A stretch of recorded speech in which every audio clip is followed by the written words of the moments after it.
Hey everyone, Kunik here, back with a Pathfinder story for you all today. In this story, we have a player who does quite possibly my new most favorite thing ever in a tabletop role-playing game, involving Necklace of Fireballs. I won't say any more, so with that said, let's roll for initiative and begin the story.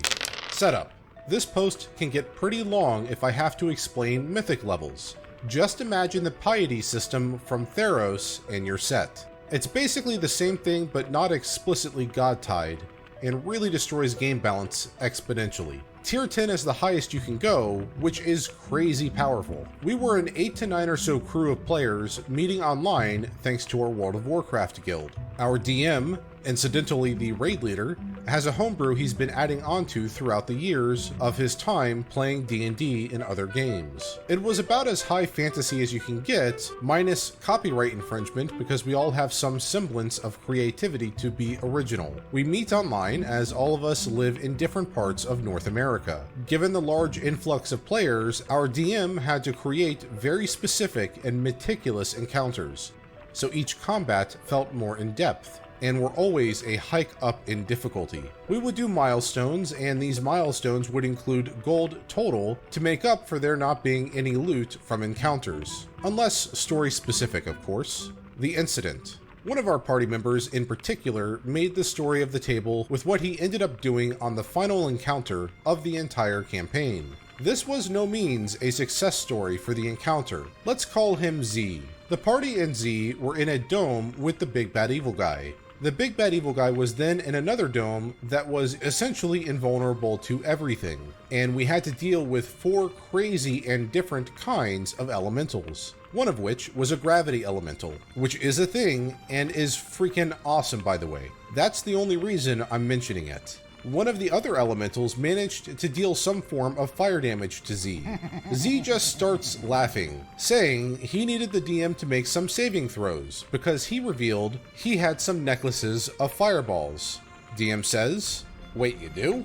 Everything was kind of a blur of exclamations and laughter at this point, because it was then revealed that apparently Z had not 1, not 2, but 57 or so, I forget, necklaces of fireballs, unused and of every possible spell level. To explain real quick, for those who may not know, Necklace of Fireballs in Pathfinder, as it is in D&D 5e, a beaded necklace where each bead can be removed and thrown to create the effects of a fireball spell when worn. In Pathfinder, different beads have different spell levels of fireball, and different necklaces have different available spell levels ranging from whatever the minimum is all the way to a max 9th level spell. The danger is, whether or not you have the necklace out or worn, so long as it is in your person, whenever you take fire damage, you have to roll a flat d20, no modifier saving throw, DC 7, for each bead in order for it to not erupt right then and there, and I think on average there's like 10 or so beads per necklace. So my poor DM had to sift through what each damage of each level of fireball that were on each necklace that Z had, because true to the game, he did roll the saving throw, but enough of them failed that he refused to make any more rolls, just understanding that if that many had already erupted, they would have too. Z happily agreed. I think the amount of damage he took was something along the lines of 800, 900, 1000 fire damage as we just see Z's character frickin' explode. It was certainly the highest number I've seen rolled for actual gameplay to date.